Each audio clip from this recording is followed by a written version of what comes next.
8 p.m. Tuesdays are my request evening. Thursdays, the stories that I like to bring to you. I'm also over on the Patreon, which is patreon.com/Rose5472. Or you could, I'm on the TikTok. I've got very flustered this evening, I'm sorry. But I am on the TikTok. It's Jess Rose5472. And now all that's out the way. It is alive, as you can tell. But I'm just hanging on for a couple of guys to join, and then I'll start. I don't chop and change once I start. So if you want to fast forward, that's fine.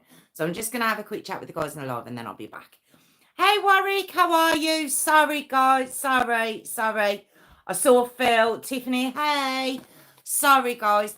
What a nightmare. Hey, Phil, how are you? Sorry for cutting out on you a minute ago. Oh, hi, Kelly. How are you? Yeah, what a nightmare. My phone, I am using a battery bank. Yes, it is a Star Trek, I think. A Star Trek battery bank at the moment.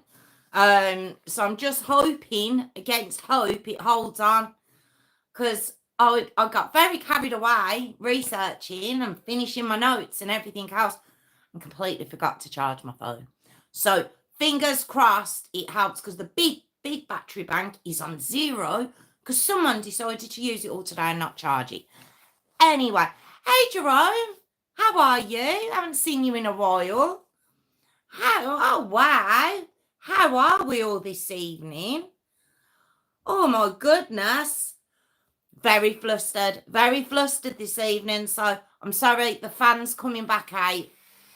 Jerome and Kelly, I don't know if you've had the pleasure of this, but it is a fan.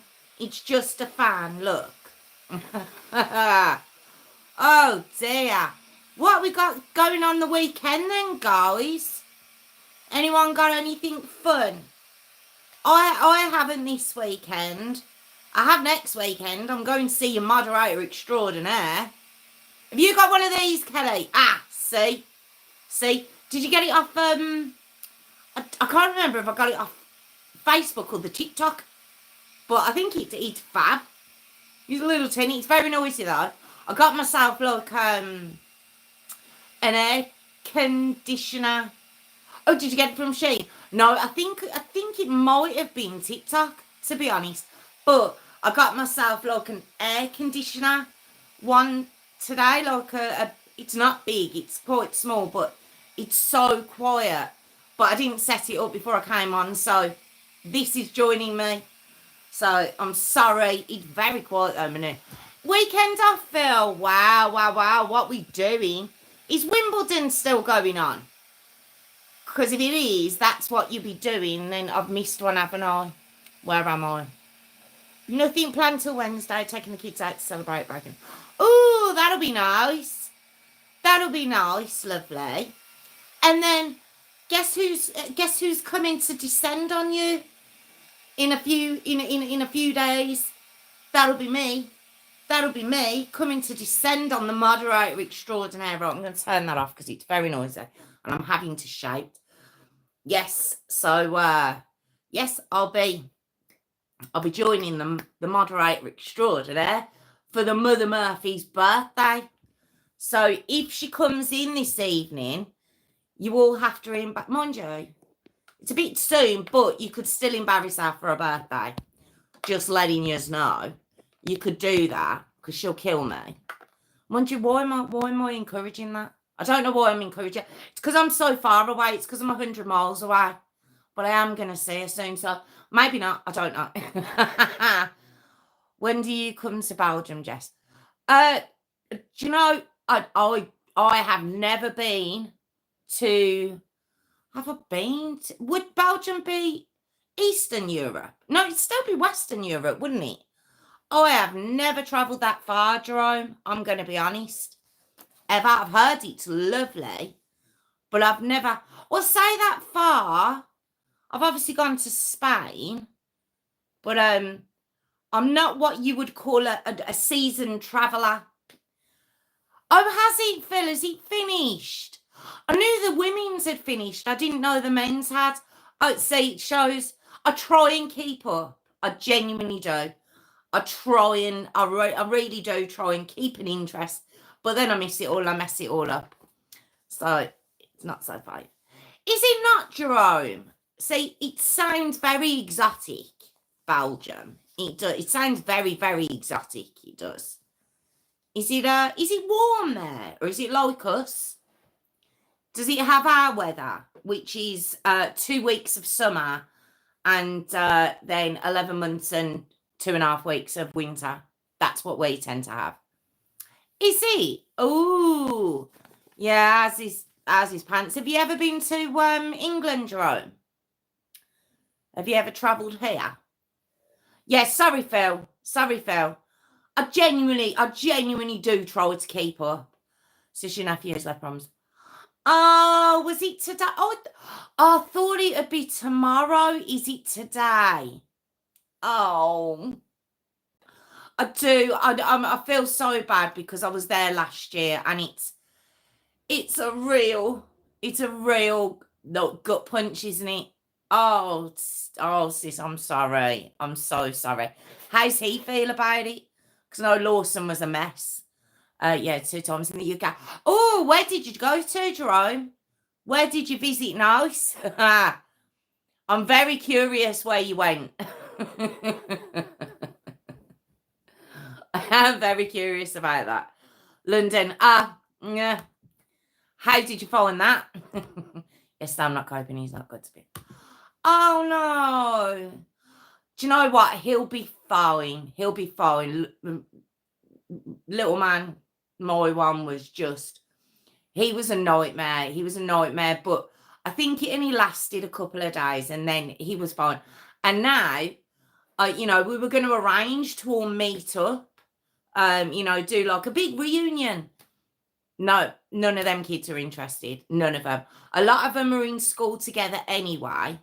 And the others just aren't interested. Lawson's really not that bothered. So he'll be fine, I promise. It's just, it's so sad. My last one left school altogether as that. Altogether. Oh, God, so you've got... What are you going to do with yourself, Kelly? Mind you, college, you've still got that kind of battle going on, haven't you? So it's not like you can put your feet up and just be like, right, job done now. You can't quite do that yet, can you? But it's close. It's close. I'm very excited for you. You've nearly done it. I keep saying to myself, I've got him through the first 10 years. Got to get him through these awkward 10 years. And then maybe the 10 years after that will be a bit calmer. That's what I'm hoping. Yes, I do. I'd go back to the original 10 years, I would. Venturing into this second decade's just horrible. I've got a grand. Have you? Oh, so there genuinely is. I knew you had grandchildren, but number 4. So there really is no rest for you. And what are your kids? Is it your daughters? What are your daughters like when they bring their grandkids round? Are they sort of just visit on, now and again? Or is it they never left? Is that how it's like? They've never left and just they bring little people with them now? Because before my mum left for Skegness, that was her. It was like I'd never left home because I was always there anyway. So I wouldn't mind that though. I wouldn't mind that. I don't know how I'd feel just having the whole, when they're at school's bad enough, when it's all quiet. So to have it all the time, I don't know how I'd be. Although I'm saying that, I could possibly quite happy. Oh, sis, you're going to be fine, I promise. I'm sorry. I've got two years' time and I'm right there with you again. It's not a good time. It's not. I wonder if it's easier when they leave.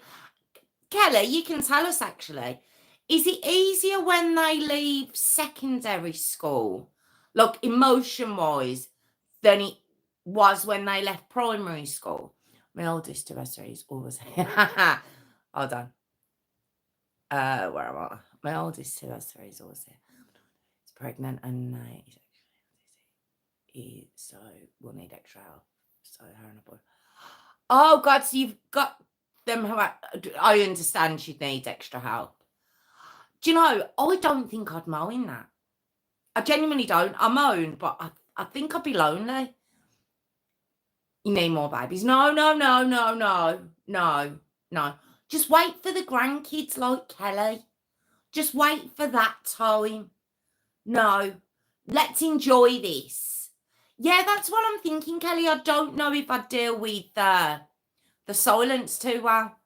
Like when they're out of the house, it's okay because it's kind of like a break and, you know, they're coming back soon.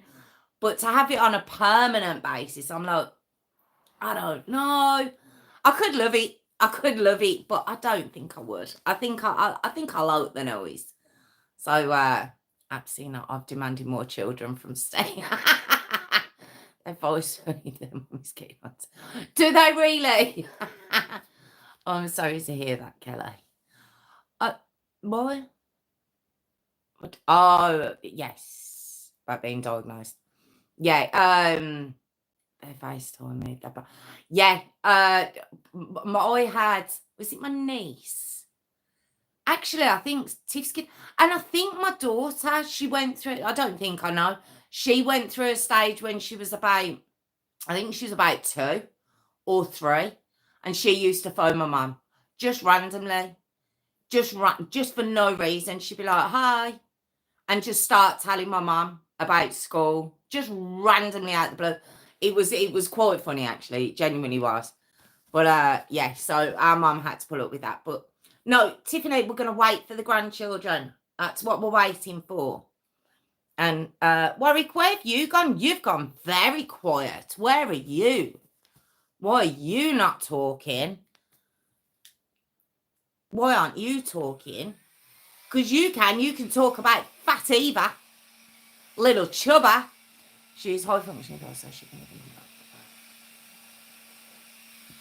back. Yeah, just the extra help, which is nice. It's nice that she's got that option from you, Kelly. I think that's lovely. I think that's really nice. And it'll be, oh God, sleepless nights are on their way, Kelly. They're on their way. Good luck with that. Right then, guys. On that note, I'm going to start the story because I was late. So it's probably 20 past 8 now. I can't tell, but I know I'm nearly 13 minutes in and I was late. So it's got to be about 20 past 9. So I am going to start. Is Warwick gone though? Where did Warwick go? He stopped. He just disappeared, didn't he? Is he 22 minutes past? Oh my God. Sorry, guys. Sorry. And there's me moaning about my battery.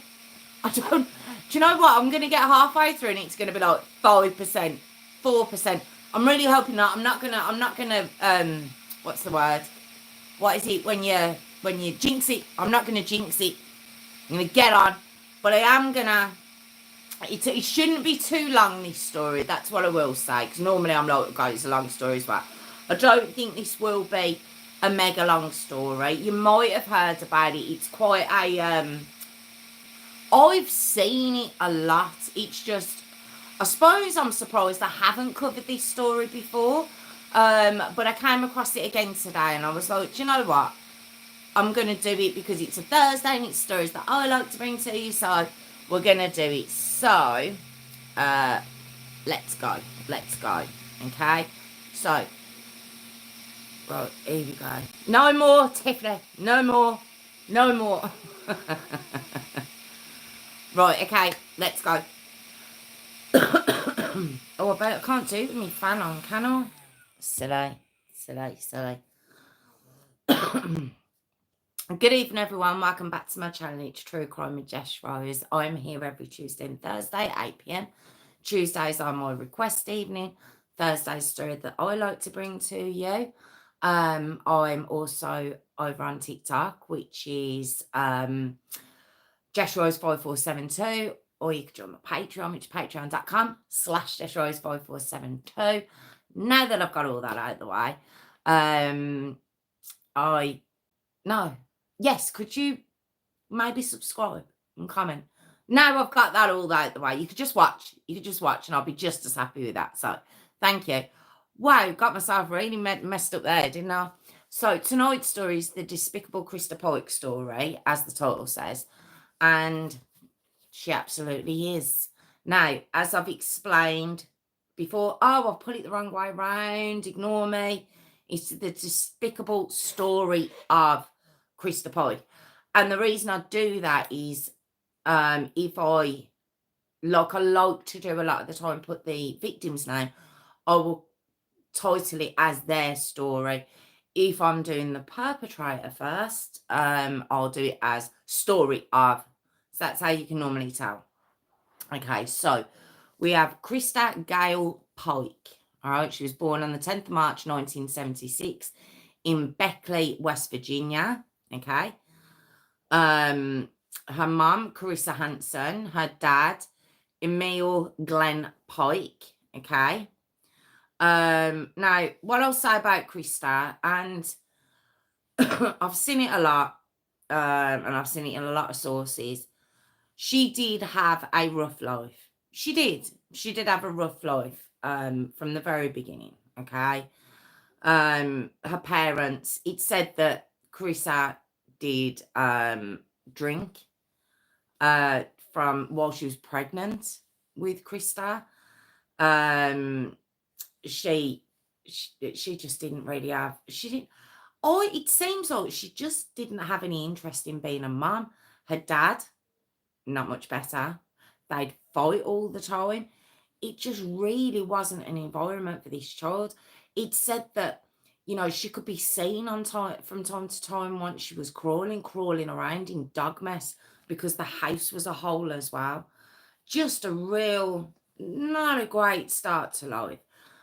She then began having seizures that they just ignored. They just ignored it. I mean, how can you ignore when your child's having seizures? I don't understand it. It is very sad. And Carissa, she, for her part, she just loved partying. This so-called mum did. She loved being out partying, and nothing was going to stop that. She was not giving that up, and certainly not for her little girl that she's, you know, that's living in her home. So it just really wasn't a very good environment for a little girl at all. Now, eventually, Christa goes on to live with Emil's parents. So obviously, that's her dad's parents, which would be her paternal grandparents. Okay. Now, it said that although she loved being there and she absolutely idolized her grandmother, it was the first time that she would have felt loved from somebody, and genuinely, well, she loved her grandmother, but she genuinely felt that love coming back. And it was said that that would have been the first time she'd have felt that. I have seen, and I'm going to say allegedly, that while she was there, she was abused by one of the grandparents' friends, male friends. Now I've seen it on the odd source. Again, it's alleged. I don't know. So I'm just going to say that, okay, because I'm not 100% sure. But I can't say but she was okay with her nan, because I genuinely don't know. But it does say that she idolised her nan, like her grandmother, okay? Now, unfortunately, her grandmother does pass away when Christa's 12. And this just started a chain of events in Christa's life that just continued to go downhill. Okay. Like I say, she believed her grandmother was the only person who loved her. She was devastated. So now she's thinking, well, I've got no one. That would have been her mentality. And she's 12. She's going into her teenage years, which are very confusing for anyone. If you're not feeling support and love coming from anyone in your so-called support network, it's gonna be a really hard time. Okay. But Christa was sent back to live with her mother, Carissa. All right. Now, parents who'd gone through stages of breaking up and getting back together and breaking up and getting back together. I told you they used to fight a lot. But at this point, they have broke up. And Christa had brought a so-called stepdad into the home now, okay? Who, honestly, it's just such a shame. It really is, because it could have, maybe it could have worked. A few years have gone by. You would like to think that Christa maybe had settled down. Maybe this new man who was being stepdad to Christa might have given her, you know, the support she and the love that she obviously was crying out for. No, not at all. Christa, rather than giving her daughter this love and attention she obviously craved and hadn't had when she was, you know, an infant and a toddler, no, instead of doing that, she introduces her to drugs and alcohol. She introduces her to weed. She's 12. All right. Plus, stepdad, he begins beating Christa for any sort of slight that he thinks deserves punishment. Okay, that's what was going on in this house when she'd had to go back. Oh, it's just such a shame. He used to literally beat her down, and he would whip her with his belt. He was just, the punishments were beyond anything that would be needed for Christa at all. You know, and it went straight into abuse. It wasn't discipline, it was abuse. Okay. Now, because of all this, because of, you know, her mum just not showing her love but throwing drugs and alcohol at her, stepdad beating her, she's lost her grandmother, she's gone through a lot. It's a lot for her to take at such a young age, and she does attempt to take her own life. Okay. Now, it doesn't happen, obviously, and Carissa doesn't really care about this. Doesn't really care that her young daughter's tried to take her own life, and she's like, oh my God, I need to fix up. I need look at the influence I'm having. No. She lets a new boyfriend deal with Christa instead. That's what she does. And he dealt with her by beating her again with his belt. That was what happened after she tried to take her own life. Just horrific, just awful. Now, in between these beatings, though, she would smoke marijuana with her mum. Her mum, fingers are up. My fingers are going to be up a lot. Fingers are up a lot. But yeah, she just used to smoke weed with her mum and get beaten by her stepdad, so-called stepdad. This was her life at the moment, okay? So by the time Christa's 15, all right, she dropped out of school, done with school. She wasn't really going. She wasn't doing very well there. It said she was turning into quite a nasty girl, quite a mean girl, turning into a bit of a bully. Now, yes, that was going on at home. You know, it's very hard to say then, but it doesn't excuse you going in to bully other kids, and it doesn't. It doesn't. You know, at 15, like I say, she must have just been really messed up at this point in her life. And I think that's where any sympathetic tone you will hear for Christa in my, you know, when I'm telling this, you're not going to hear that tone anymore. That's it. That's where my sympathy runs out for Christa. Okay. Because she does start getting into trouble around this time. She's out on the street, she starts shoplifting, she starts fighting, she does get quite violent, to the point where in 1992, at this point she's now age 16, she's sent to a juvenile detention centre for a year. Okay, now this could have been the making of her. It really could. It could have been the making of her at this point. And this is why I'm saying sympathy's, it's gone now.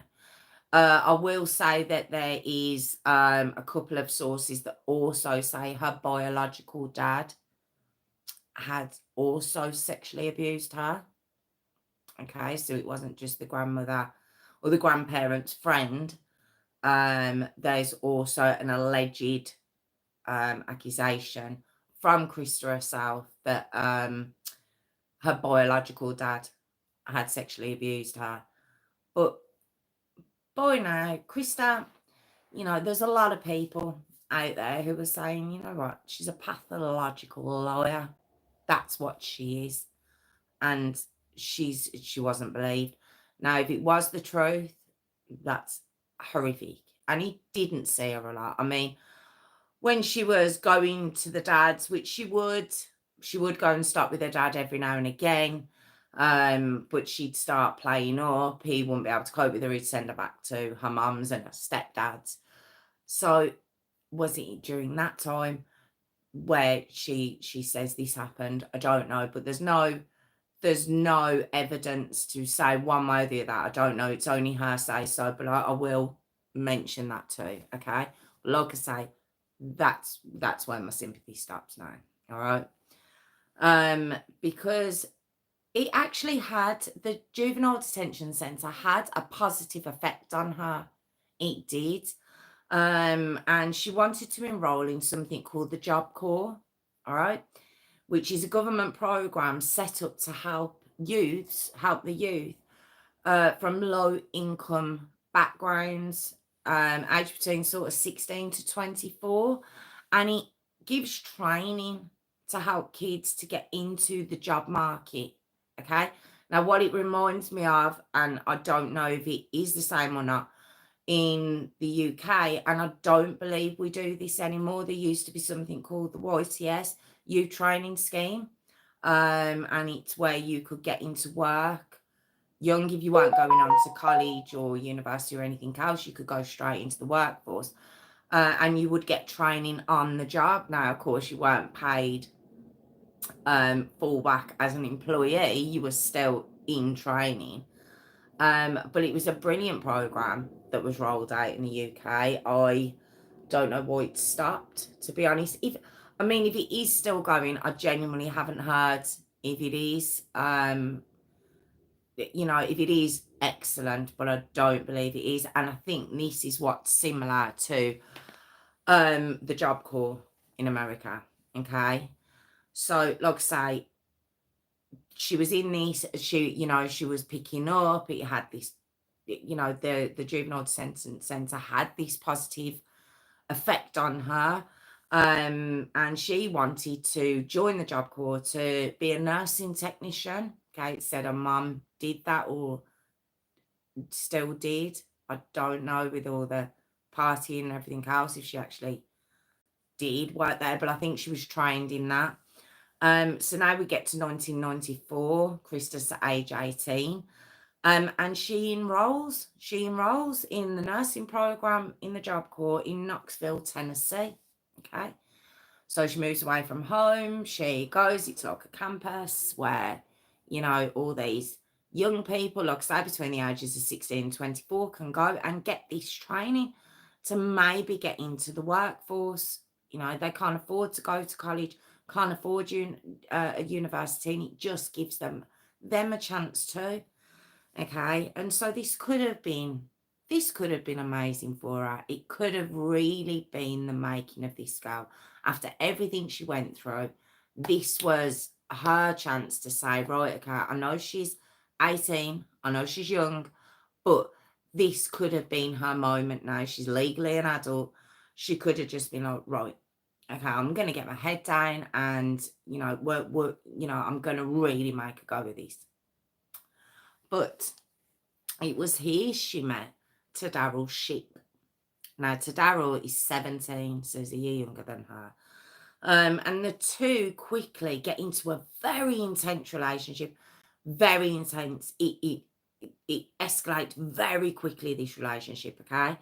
Now, Tadaro also had a little bit of troubled background, not with regards to his parents. I believe his mum was very supportive and was very proud of the fact that he'd also enrolled in this Job Corps. But he was starting to become involved in gangs around where he lived, which was another reason why she wanted to get him out, his mum. So he did have the support of his mum. So he enrolled to study culinary arts. Okay, so there's lots of options in this place. Now, to Daryl and Christa, unfortunately, were a bad mix. They just were. I don't know if maybe if she'd have met someone else or he'd have met someone else. Judging it, I don't know. I don't know. But together, they were just poison. All right. And they just made each other a worse person. You know, the person you're with is supposed to make you a better person, and you make them a better person, you know, by being together, and, you know, you can encourage each other, etc., etc. Well, this didn't happen. All they actually did was encourage each other into taking interest in the occult, which is Satanism, people. Yes, that's what they decided that they actually wanted to show an interest in. The Satan. That's great, isn't it? Now Christa, she'd met a girl, she'd also met and befriended a girl called Colleen Slemmer. Now Colleen's 19. Her mum's May Martinez. Come from, you know, she was from Jacksonville, Florida, and she was studying to be a computer tech. Okay, so that's Colleen. She also befriended a girl called Shadola Peterson. Now, Shadola, she's very, very interested in Satanism too. Okay, so Colleen in this little group of four is definitely the odd one out. She's got no interest in Satanism whatsoever. None. Okay. So she's no interest in the occult, just these three are. So she's a little bit of an odd one out in this group. Plus she has got other friends. So Christa is just a friend, and she just knows Tadaro and Shadola through Christa. So they're just kind of acquaintances, if you like. Okay. So very, very, very quickly though, okay, due to a sort of rumour that had gone round, but also Christa's suspicious nature herself, she began, and this rumour, said that Colleen and Tadaro, all right, they cheated behind her back, all right. So there were classmates, you know, whispering about this. No one knows where that came from, okay. But Christa was very quick to buy into it. You know, it said that she was a bit jealous of Colleen. It says that. Don't forget, Colleen, it looks like, has come from quite a good family. She's been quite privileged to have a nice life, everything else. You know, would you say it's privilege? I don't know. I think that word can be bandied around a bit too much these days. But Christa certainly saw it that way. All right. So Christa's furious. She's absolutely furious because she believes this. She believes that Tadaro and Colleen have had this affair, and her anger and her wrath isn't pointed at Tadaro. Let's face it, if they have, it's a joint. In fact, it's worse because he's with her. No, all her anger and rage is at Colleen. And it genuinely is a rage. She's fuming. Okay, so the thing is, Tadaro and Colleen, they deny these rumours. They vehemently deny these rumours. Tadaro says to Christa, and everyone knows it, he loves her. He's absolutely obsessed with Christa. He's not looking anywhere else. I've seen something today where it says maybe something happened with them, but it was one source, and to be honest, I haven't seen it anywhere else. So I'm still going down the route that nothing did happen between these two. Okay, and they're really trying to explain to her, look, there's nothing. Even Shadola, she says, look, there's nothing going on between them two. Then nothing. They're not interested in each other. And Colleen, definitely, she really wasn't interested in Tadaro. So I'm even finding myself going, look, there was nothing there. you know. Um, and it had got to the point where that Christa was starting to be so nasty to Colleen because she's not letting this go, and she's been quite spiteful now when they would see each other. That Colleen actually asked her mum, could she come home? It was getting too much for her. And unfortunately, May Martinez, which is Colleen's mum, she said no. She said, you've signed a contract. You have to finish the contract out. Now, I do believe May would have thought, look, it's just girls. It's quite, these girls are young. Her daughter's 19, Krista's 18, this was 17. They're all young people.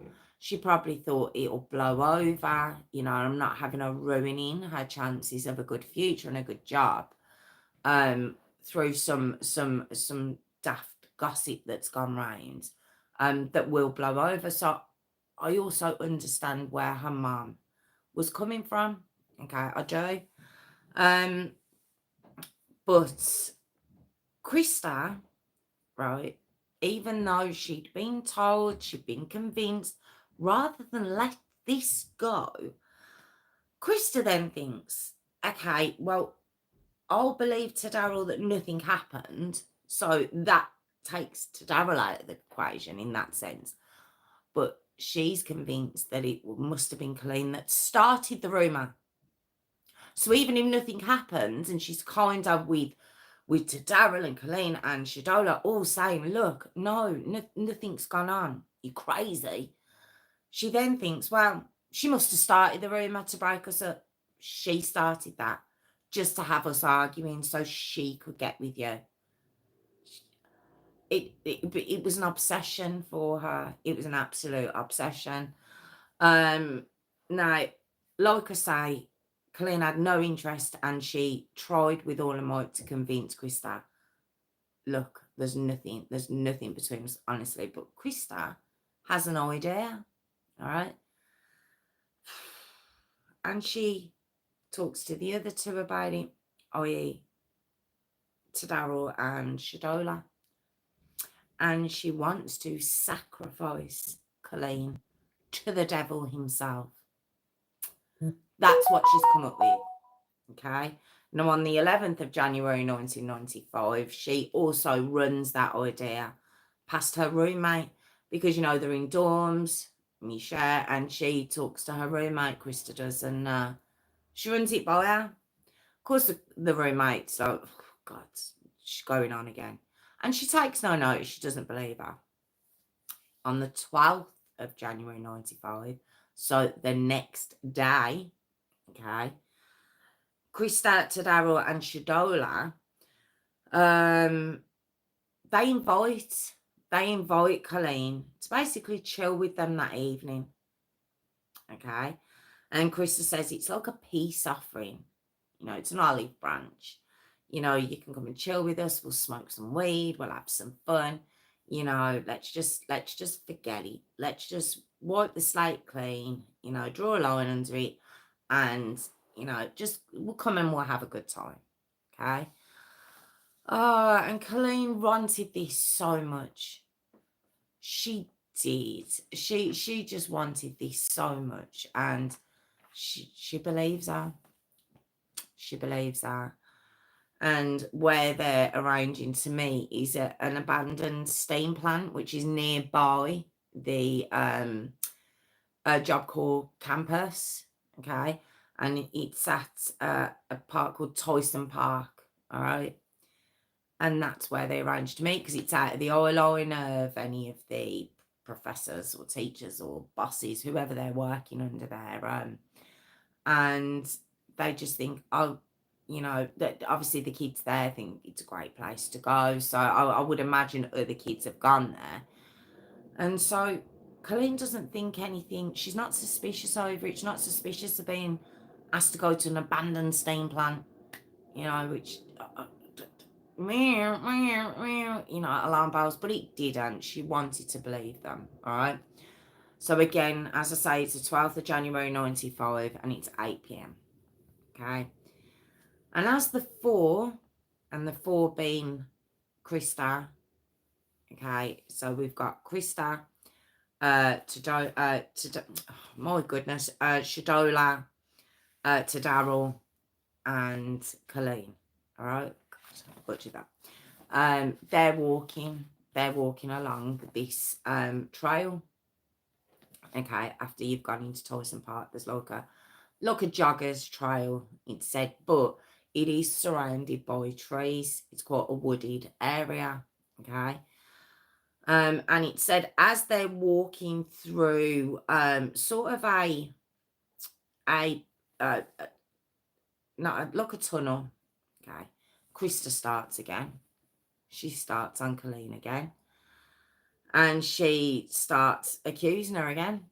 You know, you started the rumour. And of course, Colleen's denying it again. And she's like, I thought we were over this. I thought it was okay. But Crystal wasn't interested in what Colleen had to say because she genuinely believed that Colleen was lying. She did. No matter, it wouldn't have mattered what Colleen said from this point forward. It genuinely wouldn't. It didn't matter what she said because Krista, I don't know if she even cared now. I don't even know if she cared what Colleen had to say. Okay. So the next thing, as I say, they're walking through a dark tunnel. She removes, as she being Krista, removes a box cutter and a meat cleaver from her pockets. Okay. And as they come out of the tunnel and they're in this wooded area now, it's quite far in. It's very secluded. You know, they ask Shadola to keep a lookout, you know, make sure no one's around.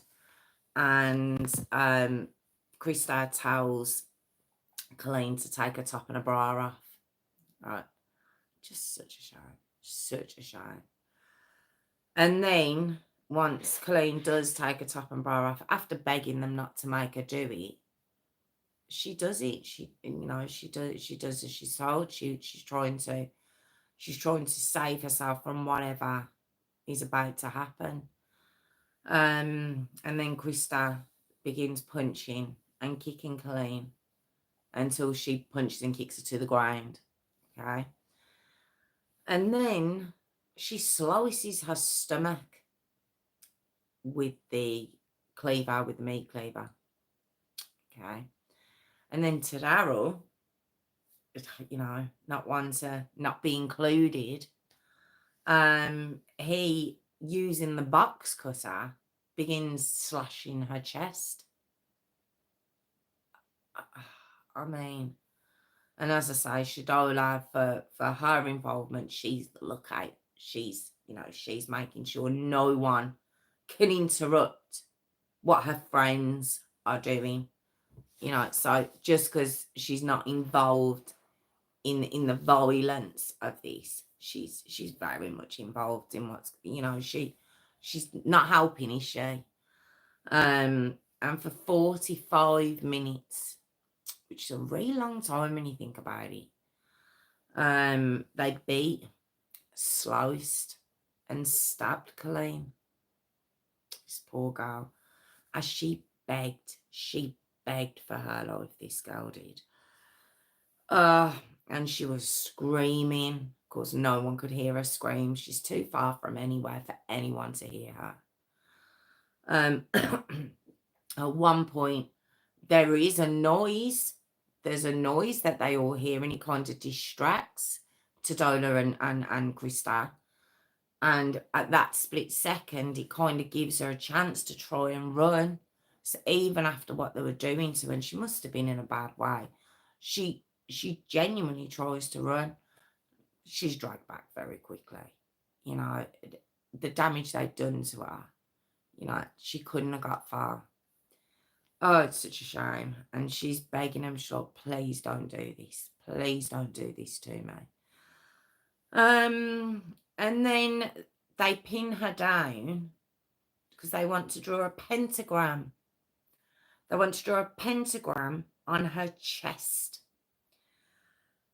And they slice it and make that shape with the meat cleaver.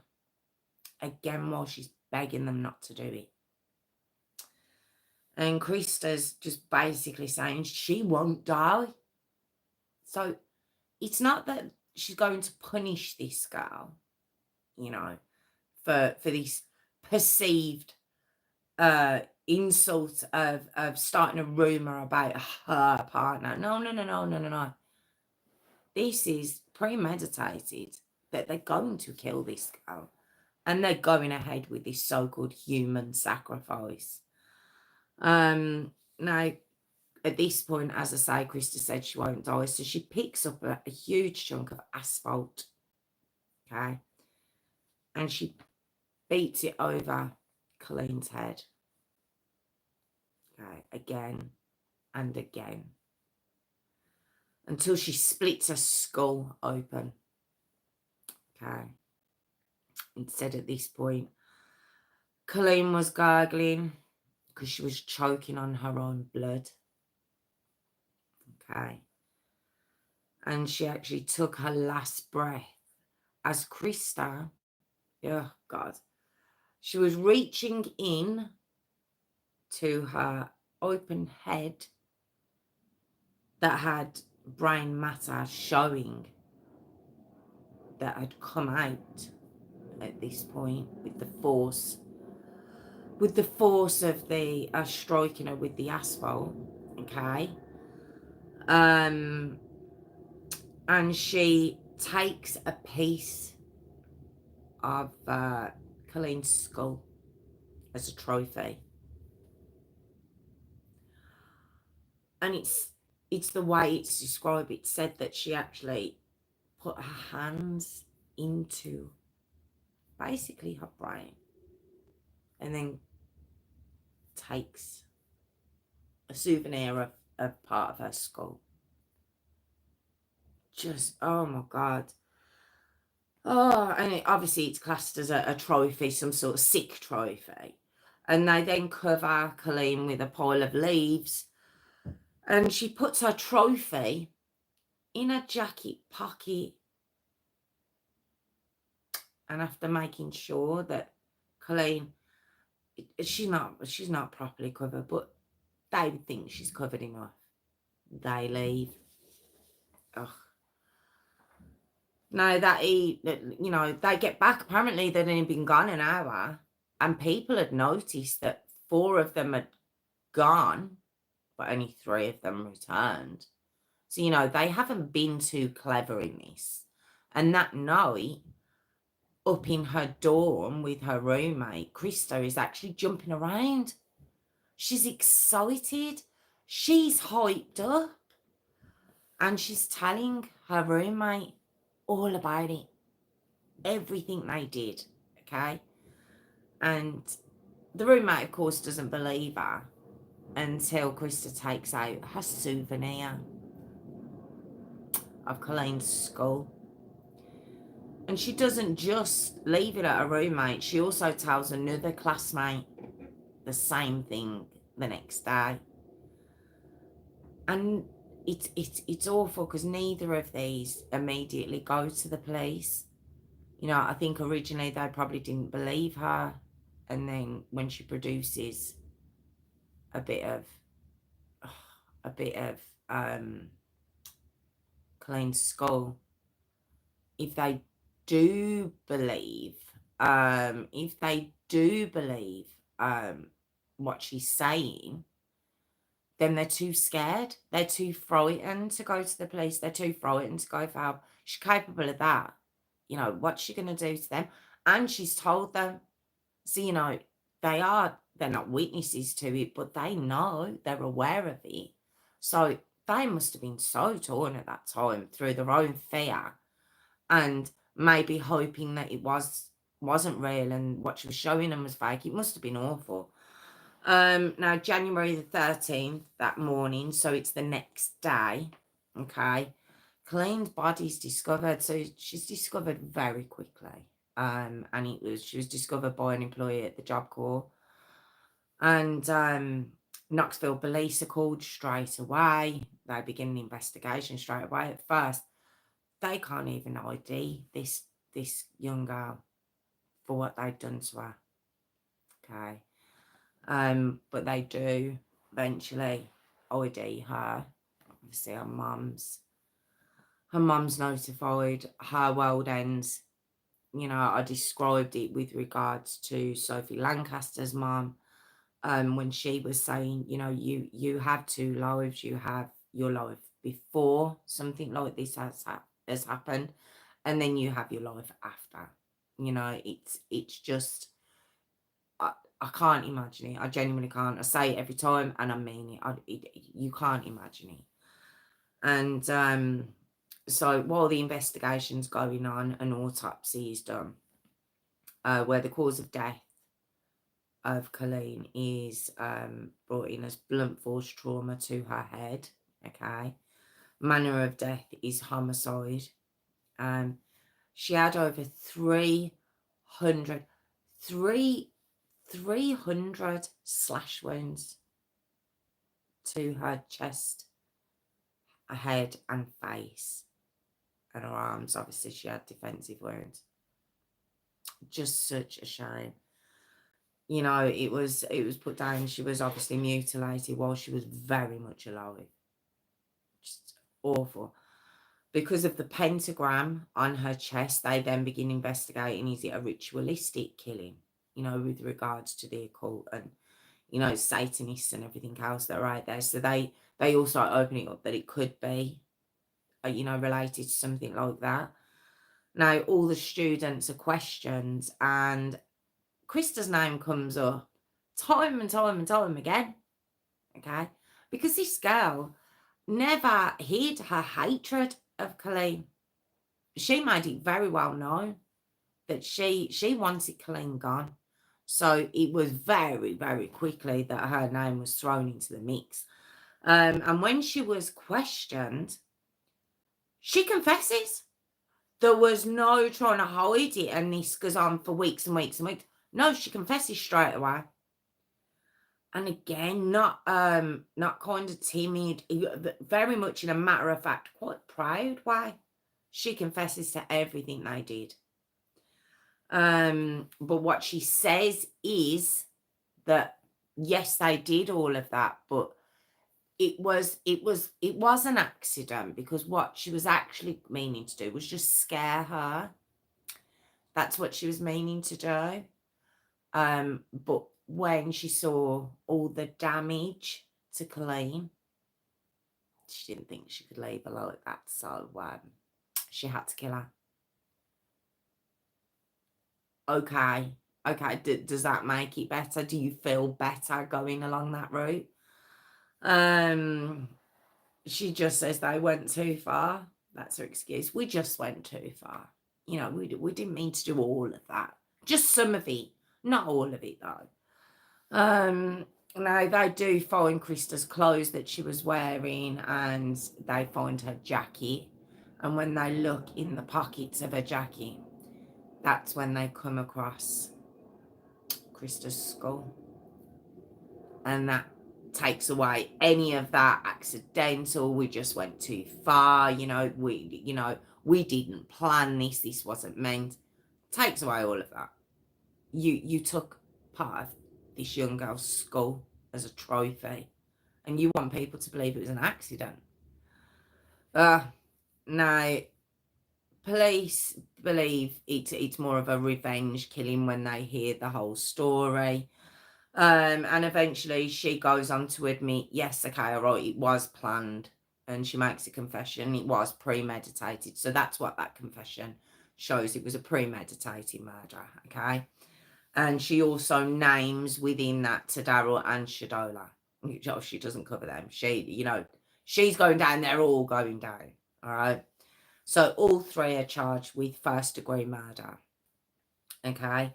Now, there is a death penalty in Tennessee, so not the greatest place to have done something like that, is it?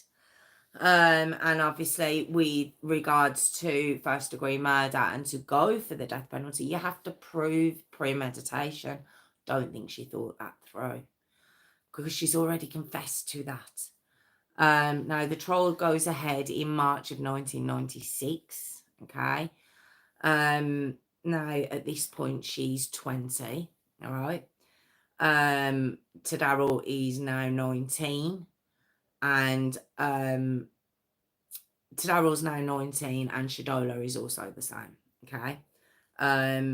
So the defense for Christa, okay, this is Christa's defense. Because of her being abused, okay, and her mother drinking during her pregnancy, they believe she's got diminished mental capacity. Also, her frontal lobe cortex, all these words, wasn't developed. Okay. Well, they've gone on to say that apparently it doesn't develop until you're 25 anyway, and then it starts reducing down as you get older. It hits its peak then. Okay. There's nothing to say that you are completely without blame when you do something at 18. 18, you are legally an adult. That's the switch. That's the turn. That's what we all get excited for, turning 18. I'm now officially an adult. Now, do 18-year-olds all of a sudden there's a switch at the stroke of 12, and all of a sudden you are mature and you can make these life-changing decisions and, you know, things like that? No, of course, you learn all the time, but you learn all the time anyway. No matter what age you are, you can say that when you're 30, that, you know, you have changed from when you were 25. You know, it's nothing. You'll realise why I'm saying this and why I'm explaining this in a second, okay? So they also, this is the defence, they also try and go along the borderline personality disorder, sorry. But the prosecution, not having it. Not having it at all. No excuse for it. None. She also has lots of tests. Her IQ comes back at 111. She's actually very intelligent. There's nothing wrong with this girl. Did she go through a terrible upbringing? Yes, it was. I've said it. I've explained it all. I could have just started this story from when she started at the Job Corps, you know, because I believe there are two parts of her life as well. But it was part of her life. It might have moulded who she became.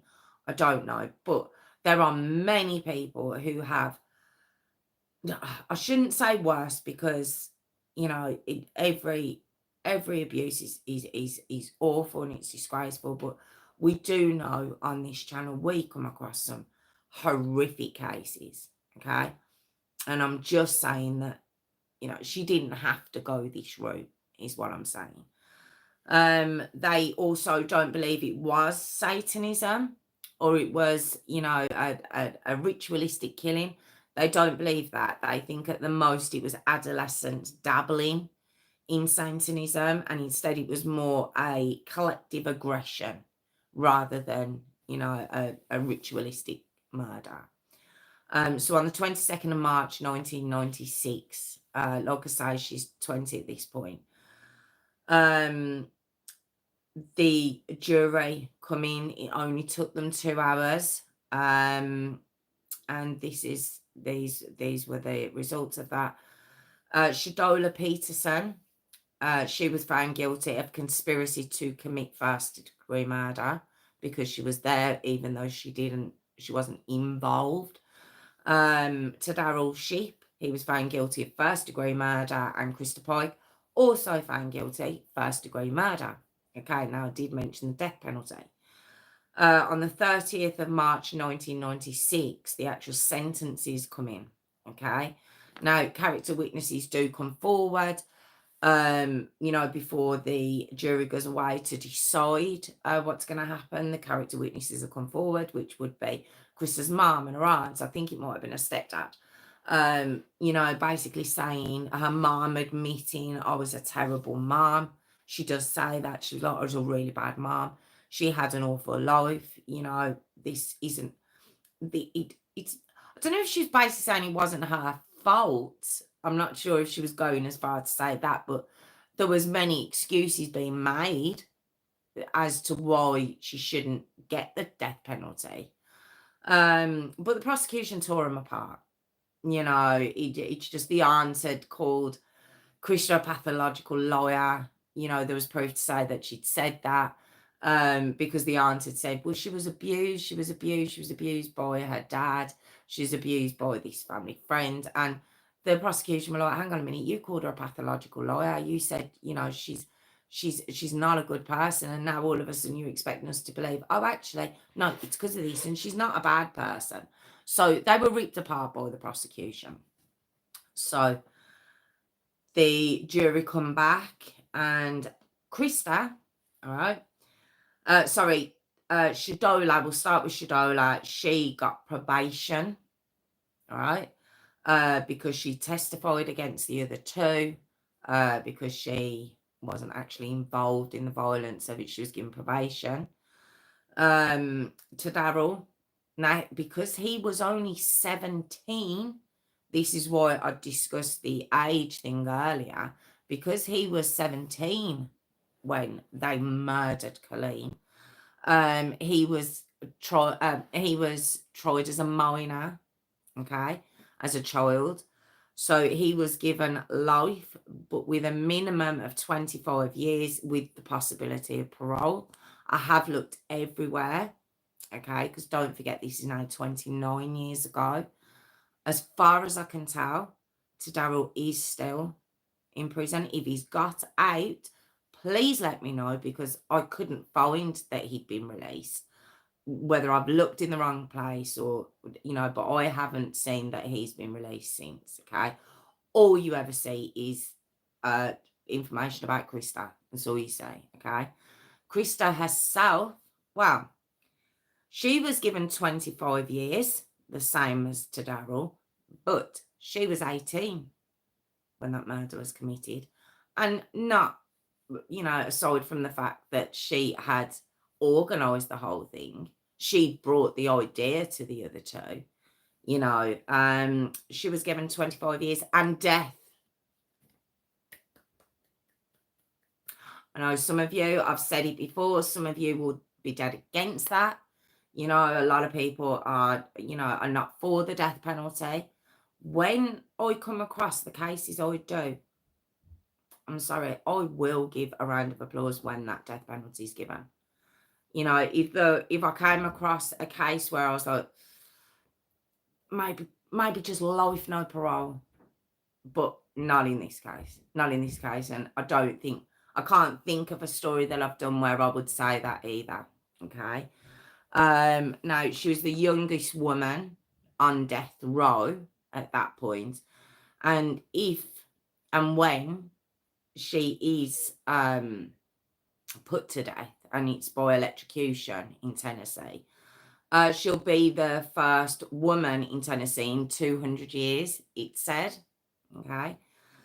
Now, Christa herself, a juror after the trial, let me just say, she said something that's only very quick, but she said that Christa had an angel's face with a devil's heart.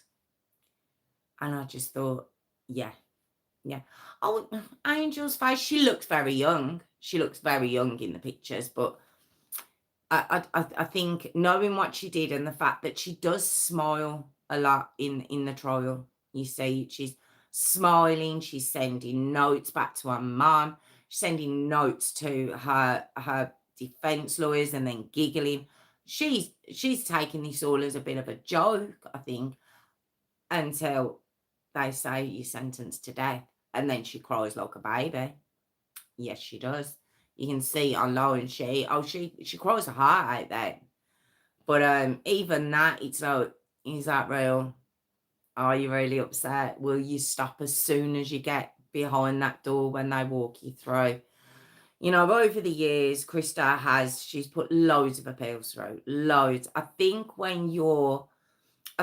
even when you're sentenced to death, I believe you might get more appeals because she's had a lot.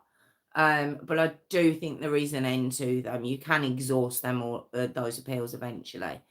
Now, while she was in prison, she was locked up for 23 hours a day. I believe she got an hour to go out.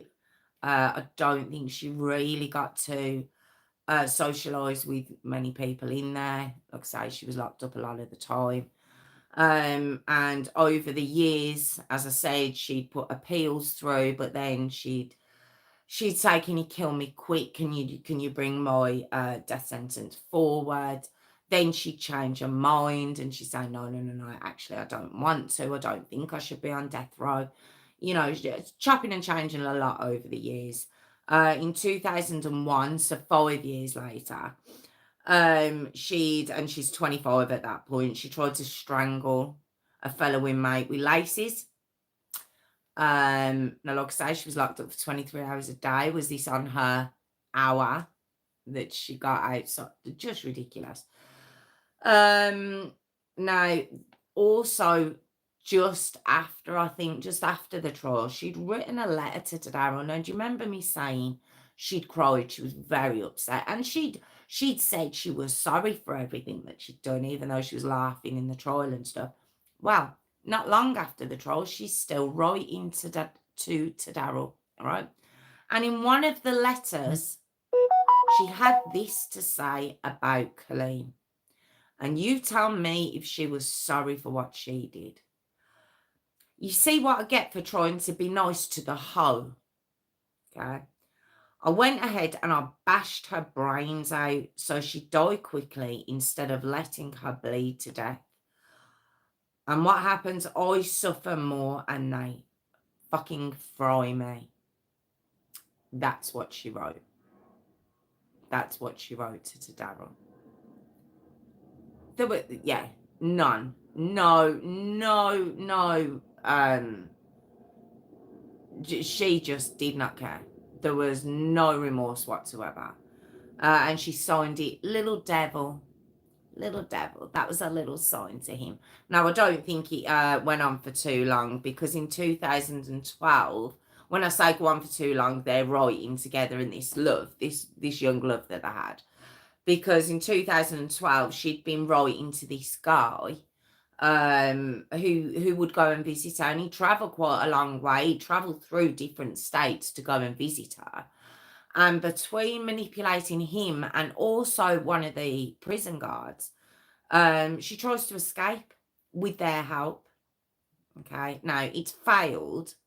It's found out she doesn't escape. The prison guard is fired for whatever he did, whatever he took part in, because it seems the guy who she'd been writing to and who'd been visiting her and who'd fell in love with her, he got 7 years. He got 7 years for it. Just absolutely ridiculous. We get to 2014, she appeals. 2019, she appeals again.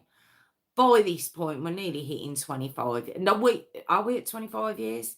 No, we're at 23 years at this point. She's still appealing. Turned down again. They go to the Supreme Court. Nope.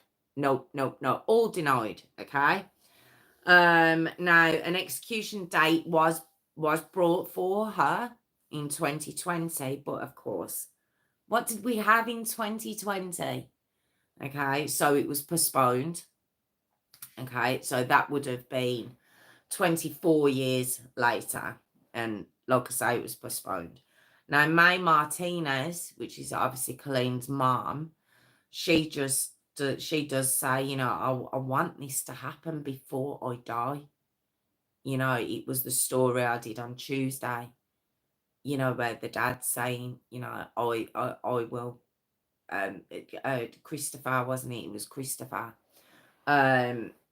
He said, I want to be alive, and if I am, I want to watch it. And I think May Martinez feels exactly the same way. Christopher Barrios Jr., sorry, his dad.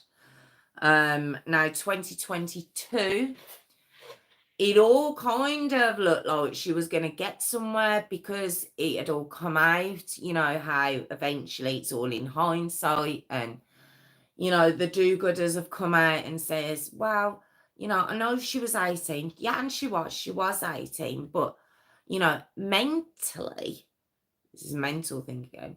Mentally, she, you know, she's not long turned 18. And to Daryl, just because he was 17, he got tried as a child. And he's got a chance of getting out. So why is she on death row? So you had all of this going on. But eventually, you know, it goes to a top judge and he's like, no, you was 18. You was a legal adult. And you murdered that girl and you were tried as an adult. And so that appeal again fails. Okay.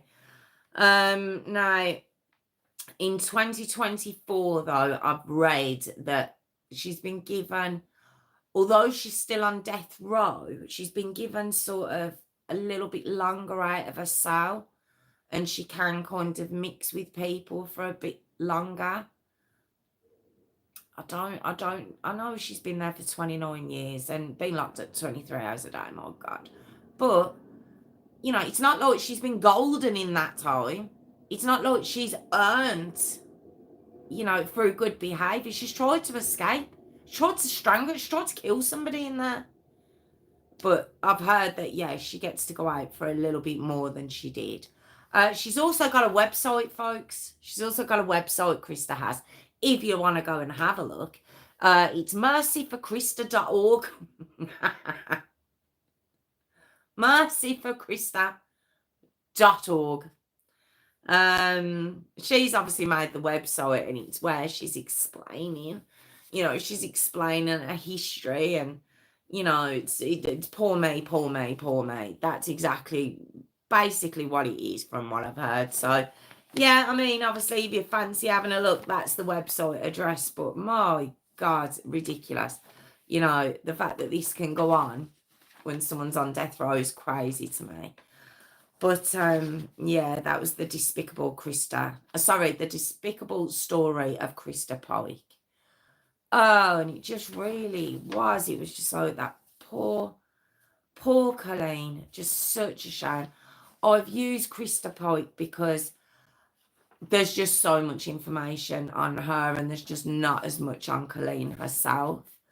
You know, and I don't normally do it in this way. I don't normally do the perpetrator, but because of how infamous her name is, I've used her name in effect for people to hear about Colleen.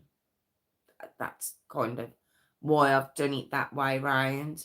So, you know, the Christa Pike is actually quite, it's noticeable out there. You know, people recognise that name. So it's in the hope that people will maybe watch this and hear about what happened to this poor girl. But for no reason, for none. Let's say she had an affair with Daryl. Let's say she did. And it's not an affair. They weren't married. They were just about, they'd only, you know, it was a very quick relationship. But let's just say she did. So, you know, would that have meant she deserved, you know, it's the fact that she didn't know. She did nothing. She did nothing. So like I say, I think the point I'm trying to make is even if she had, that wouldn't make a difference. But she didn't. And it's a real shame. But thank you so much for joining me. I really do appreciate it. I'm here every Tuesday and Thursday, 8 p.m. If you want to subscribe, I'd really appreciate it. But thank you so much. Thank you again. And I will see you next week. Take care. Thank you. How are we all? How are we doing? How's it going in there? Are we all okay? Are we all okay? Awful that one, wasn't it? If yous were listening, I've seen all the comments going like this, so I don't even know if yous were listening to me, but it's an awful story. But I say it's not going to waste, so just get on with it. I don't know. I'm out of the loop. I don't know what we're chatting about. Oh, thanks, Warwick. Thank you. I spent most of the time crying. Oh, Warwick, why are you upset? Why are you crying? Bless you, can I completely understand. Oh, this looks like comments that I need to read tomorrow.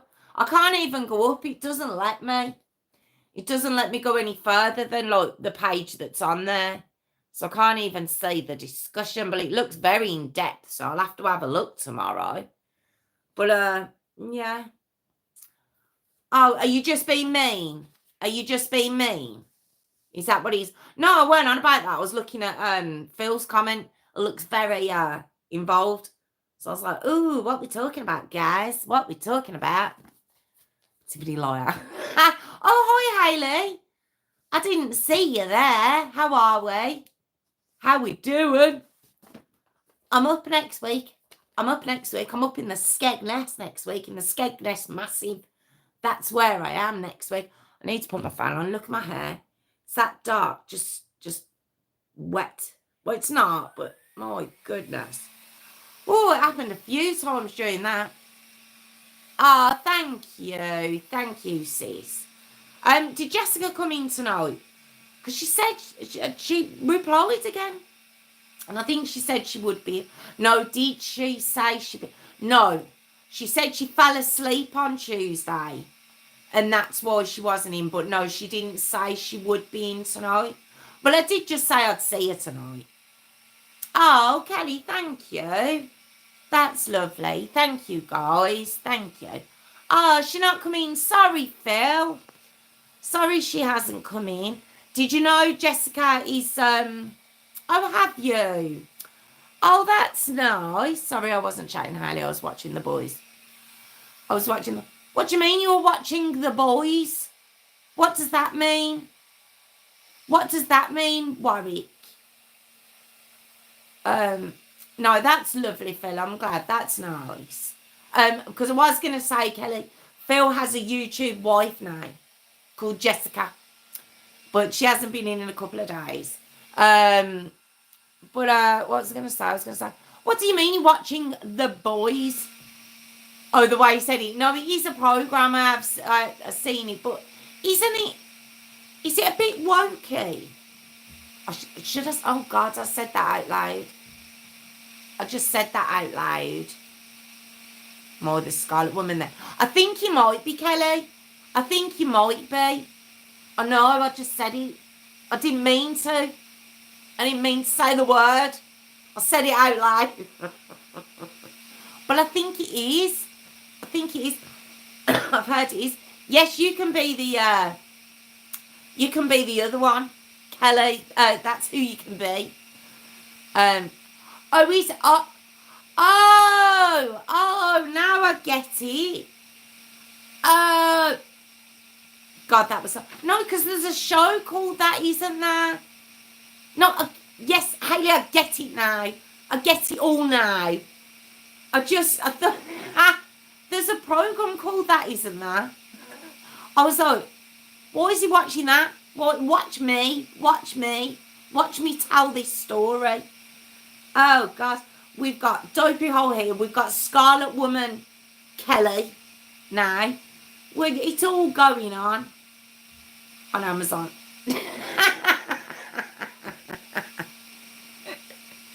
We've got Warwick, who's yes there is, but you weren't there with the one. I know, but isn't that what it is? Said it out loud. I didn't mean to say the word. I didn't mean to say it.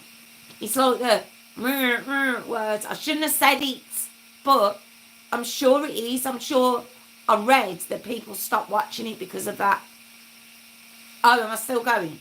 Okay, I'll stop. I forget I'm live still.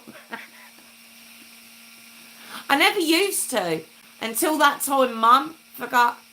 And I think it's rubbed off because I keep forgetting. Once I finish the story and I do the second outro, I'm like, oh, I can just chat with my friends now. Just all quite excited. Oh, we can all have a natter now. And it's like, oh, Jessica, what are you doing?